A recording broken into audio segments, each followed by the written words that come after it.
Bharatiya Janata party विधायक दल ने प्रश्नकाल के दौरान एक प्रश्न के उत्तर में मुख्यमंत्री और रेवेन्यू मिनिस्टर की ओर से जिम्मेदारी के साथ जवाब न देने की वजह से हमने वॉकआउट किया है। और मैं इस बात को मैं कहना चाहूंगा, प्रश्न ये था कि सराज विधानसभा क्षेत्र के अंतर्गत थुनाग में एक हॉर्टिकल्चर कॉलेज हमने शुरू किया था और उसकी फॉरेस्ट क्लियरेंस करने के बाद 205 बीघा जमीन उस कॉलेज के नाम पर की गई है। फॉरेस्ट की क्लियरेंस सारी होने के बाद वहां पर भूमि पूजन किया गया और भूमि पूजन के पश्चात 10 करोड़ रुपए का बजट का प्रावधान करने के बाद 1.25 वर्ष का कार्यकाल हुआ, लेकिन टेंडर नहीं होने दिया। अंततः टेंडर जब हुआ, जो पीडब्ल्यू डिपार्टमेंट को हमने डिपॉजिट दिया था, हमने कहा इसका टेंडर तो करिए। जब टेंडर किया तो हॉर्टिकल्चर मिनिस्टर ने कहा कि इस टेंडर को रोक दीजिए।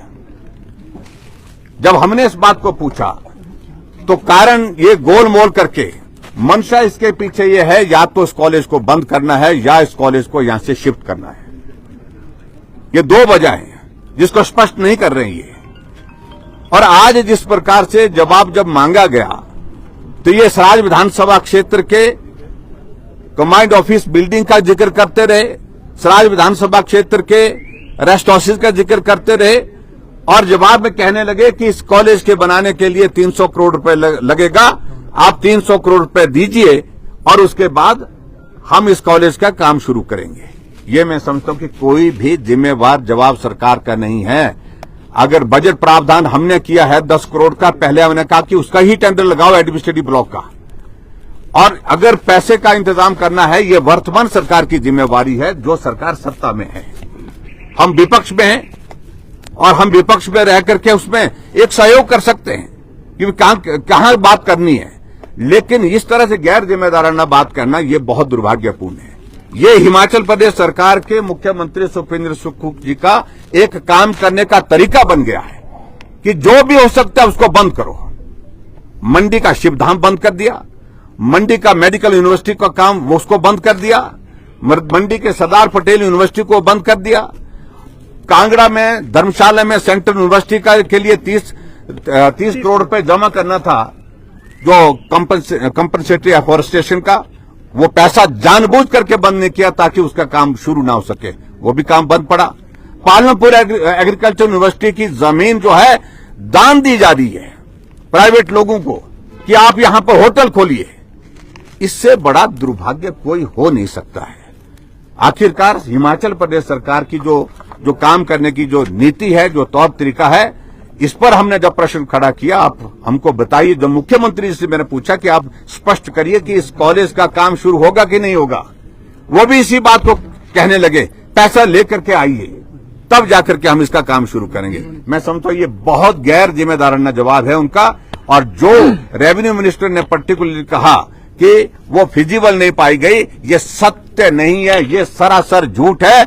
और जो वहां से जो इस काम के लिए जो टीम आई हुई थी, उनके ऊपर जबरदस्त दबाव बनाया गया कि किसी तरह से भी रिपोर्ट इस तरह से बना करके दीजिए, कहो कि ये जगह फिजिबल नहीं है। और इस बात को लेकर के मैं कह रहा हूं कि बहुत दुर्भाग्यपूर्ण परिस्थिति है जो हिमाचल प्रदेश की विधानसभा के अंदर आज की दौर में ये तमाशा बना हुआ है। आपने ड्रोन को लेकर भी सवाल उठाया है। देखिए, उस बात को लेकर पहले मैंने सोचा कि रूटीन में चलता है, मैंने 10 बार बोल दिया अपने जो कर्मचारी हैं, बाकी जो लोग इसको देखते थे। लेकिन आज जब मैं आ रहा था विधानसभा, उस वक्त भी वहां पर ड्रोन वहां पर हमारे घर के आंगन में घूम रहा था। और ये मैं समझता हूं कि बहुत दुर्भाग्यपूर्ण है, तमाशा बन गया सरकार का। समझ में नहीं आ रहा है, विपक्ष के नेता के घर की खिड़कियों से, दरवाजे से गाड़ियां खड़ी कहां हैं, कौन गाड़ियां खड़ी हैं, कौन आदमी आए, उनका भी ड्रोन से सर्वे ड्रोन से ये कर रहे हैं। यहां कानून व्यवस्था की धज्जियां उड़ गई है, दिन दिहाड़े गोलियां चल रही हैं, दिन दिहाड़े जो है लोगों को पीट पीट करके मार दिया जा रहा है, उस तरफ ध्यान नहीं है। शिमला के माल रोड पर हत्या हो जाती है, उस पर ध्यान नहीं है। लेकिन विपक्ष के लोग हैं, उनके फोन सर्विलेंस पर और उनके फोन सर्विलेंस के साथ साथ में उनके घर की चारों तरफ से हुआ जाकर के वहां पर ड्रोन से इस तरह से करना, ये निजता का भी हनन है और मैं समझता हूं ये बहुत ओछी हरकत की है और जिसको मुख्यमंत्री को जवाब देना चाहिए था, लेकिन मुख्यमंत्री जी चुपचाप बैठे थे। ये सचमुच में बहुत दुर्भाग्यपूर्ण है। एसपी शिमला द्वारा किया जा रहा है तो उनके ऑफिस से उनके रेजिडेंस मेरे साथ में है, वो वहीं करते हैं, अच्छी जानकारी मिली है। अधिकारी को चेतावनी दे रहे हैं, कहां तक उचित है, बिल्कुल। अगर ऐसी हरकतें करेंगे, अगर वो सरकार के इशारे पर इस तरह की हरकतें करते रहेंगे कि विपक्ष के विधायकों को बुला करके 8-8 घंटे तक बिठा करके रखेंगे उनकी पूछताछ के लिए, और जब विधायक वहां से चले जाते हैं, आधे रास्ते पहुंचते हैं, उनको कहते हैं कि दोबारा आना पड़ेगा आपको, आधे रास्ते से फिर बुलाते हैं उनको, और आधे रास्ते से बुला करके फिर 4 घंटे के लिए बिठाते हैं उनको, कि क्या तमाशा बना के रखा हुआ है ये हिमाचल प्रदेश में कांग्रेस की सरकार ने। सूचना है कि कर्मचारियों की सैलरी डिले हो सकती है इस मंथ, इसको लेकर देखिए, इस सारी बात को लेकर के तो तमाशा आपने कल देख लिया है। मैं सिर्फ इतना ही कहना चाह रहा हूं कि पूरे दुनिया में तमाशा निकला इस सरकार का, जनाजा निकला जिसको मैं कह सकता हूं एक तरह से, कि 2 महीने की सैलरी डेफर की है, डिले की है, छोड़ी नहीं है, डिले की है। यानी कि 3 महीने के बाद सैलरी जो है 1 महीने की नहीं, 2 महीने की नहीं, 3 महीने की एक साथ मिलेगी। ये क्या तमाशा है? और पूरे देश भर में मजाक बन रहा है, पूरे प्रदेश भर में मजाक बन रहा है। तो इसलिए ये तौर तरीका जो है, जो सुखू जी बनना चाह रहे हैं बेचारे बन करके, कि हमारे हालात अच्छे नहीं है, हमारी परिस्थिति अच्छी नहीं है, तो ये बेचारे बन करके नहीं हो सकता है। और इस तरह के गिमिक्स करके मैं समझता हूं कि ये प्रदेश नहीं चलाया जा सकता। Thank you.